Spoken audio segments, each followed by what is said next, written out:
Haleluya. Shalom saudara, selamat malam. Apa kabar saudara hari ini? Kita bersyukur buat kebaikan Tuhan. Kita bersyukur buat anugerah Tuhan dalam kehidupan kita. Malam hari ini kita bisa berjumpa kembali dan hari ini saya bisa share kembali buat setiap kita. Kita ada di bulan yang baru saudara. Hari ini adalah hari pertama di bulan Juni. Kita bersyukur karena kebaikan Tuhan. Kita ada di bulan yang ke-6 di tahun 2020 ini. Saya yakin dan percaya setiap kita terus ada dalam pemeliharaan Tuhan, terus ada dalam perlindungan Tuhan. Saudara, malam hari ini sebelum kita merenungkan firman Tuhan, mari sama-sama kita berdoa. Kami bersyukur Tuhan, terima kasih buat hari ini kami menikmati kasih setiamu yang besar. Kami ada di hari yang pertama di bulan yang baru di tahun ini. Terima kasih buat sepanjang bulan Mei, bagaimana Tuhan menyertai kami, bagaimana Tuhan melindungi kami, sehingga kalau kami boleh memasuki bulan ini Tuhan, semua ini karena kebaikan Tuhan dan anugerah Tuhan yang berlimpah buat kami. Tuhan, malam hari ini kami mau datang di hadapan-Mu, buka hati kami, untuk kami bisa sama-sama diberkati dengan kebenaran firman-Mu. Mari Engkau berbicara buat setiap kami, sampaikan isi hati-Mu, bukakan rahasia-rahasia-Mu buat setiap kami, supaya setiap kami bisa menjadikan firman ini bukan seperti menjadi info buat kami, tapi semua ini menjadi satu rema buat kami, memberkati kehidupan kami dan menolong kehidupan kami. Datanglah kerajaan-Mu dan jadilah kehendak-Mu dalam hidup kami, seperti di sorga. Dalam nama Yesus kami berdoa. Amin. Saudara, kalau kita lihat dalam Yohanes pasal yang ke-14, kemarin kita merayakan hari Pentakosta, bagaimana Roh Kudus dicurahkan dalam kehidupan kita yang adalah kepenuhan Allah.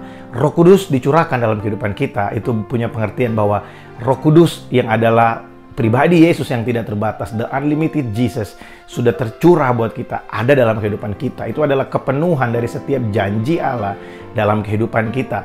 Kita harus menyadari bahwa Yesuslah janji Allah yang sempurna. Dialah janji Allah yang sesungguhnya buat kehidupan kita.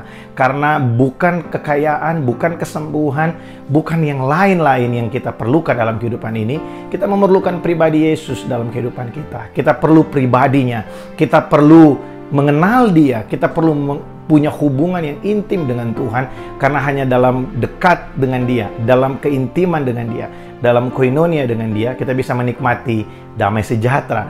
Seperti yang kita baca kita renungkan dalam ibadah raya kita kemarin, Yohanes pasal yang ke-16 ayat 33, Yesus berkata, "Semua ini aku katakan kepadamu supaya kamu bisa memiliki damai sejahtera, kamu bisa hidup dalam damai sejahtera di tengah-tengah dunia yang kita hidupi hari ini yang penuh dengan kekecewaan, penuh dengan persoalan dan penuh dengan penderitaan." Buat saya dan saudara ada janji Tuhan yang luar biasa, yaitu penyertaan Tuhan. Saudara, dalam Yohanes pasal yang ke-14, di sana Yesus membuka pada saat itu percakapan di Yohanes 14 dengan menceritakan rumah Bapa. Yesus berkata bahwa di rumah Bapakku, di tempat aku akan pergi, yaitu di sorga, itu ada banyak tempat tinggal. Yesus pergi ke sana untuk menyediakan tempat tinggal buat saya dan saudara, sehingga satu hari nanti Dia akan datang menjemput kita untuk kita bisa tinggal di sana bersama-sama dengan Dia. Dan Yesus berkata di situ ayat yang sangat terkenal, Dia bilang, "Akulah jalan dan kebenaran dan hidup. Tidak ada seorang pun yang bisa sampai kepada Bapa kalau tidak melalui Yesus." Nah saudara, Yesus memberikan satu pengharapan buat kita bahwa hanya melalui Dia. Pada saat itu muridnya bertanya, bagaimana caranya kami bisa ada di sana bersama-sama dengan Engkau? Yesus bilang, caranya cuma satu, hanya lewat aku, hanya lewat pribadiku, bukan lewat yang lain. Tuhan tidak memberikan option yang lain untuk bisa pergi dan ada di rumah Bapa selain melalui Dia.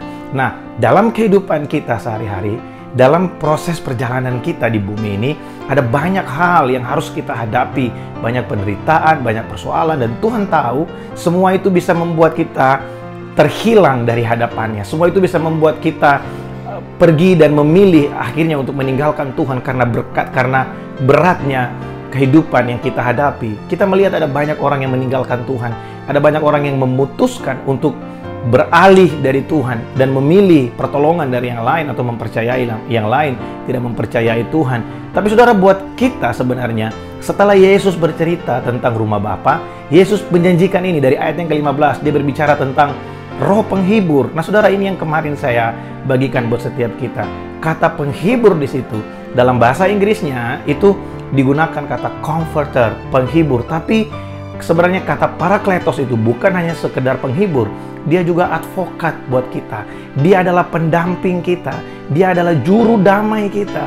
Dia adalah pembela kita yang luar biasa ketika datang masa-masa yang sukar, ketika datang masa-masa yang berat buat kita harus sadari bahwa ada Roh Kudus yang adalah pembela kita. Dia pendamping kita, seperti seorang pengacara yang sedang mendampingi kliennya. Begitulah Roh Kudus buat saya dan saudara. Dia menolong kita. Dia penuh dengan hikmat akan Allah. Dia penuh dengan hikmat dan kemurahan, sehingga waktu kita menghadapi situasi yang sulit, Roh Kudus ada buat kita. Dia memberikan kita damai sejahteranya, karena penyertaan Tuhan buat kita itu mendatangkan ketenangan dan damai sejahtera dalam kehidupan kita. Roh Kudus juga bukan hanya advokat buat kita, dia juga intercessor buat kita. Dia pengantara kita dengan Bapa di sorga, sehingga kita bisa punya satu keberanian untuk datang ke hadapan Allah dalam doa dan pujian dan penyembahan. Semua itu adalah karya Roh Kudus buat kita. Nah, hari ini saya dan saudara yang sudah menerima Dia dalam kehidupan kita sebagai Tuhan dan Raja, kita yang sudah menerima pribadi Tuhan yang sempurna dalam kehidupan kita, mari kita sadari betul bahwa Roh Kudus itu tinggal dalam hati kita.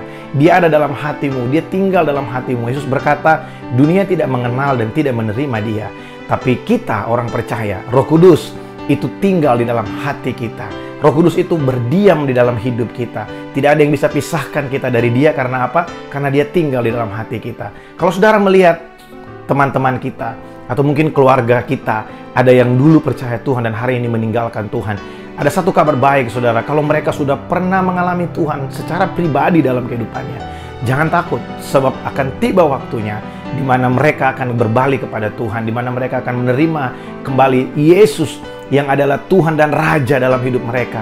Mungkin hari ini mereka sedang ada dalam proses bagaimana Tuhan membentuk kehidupan mereka, tapi jangan pernah menghakimi bahwa mereka akan binasa, sebab hanya Tuhan yang mengetahui.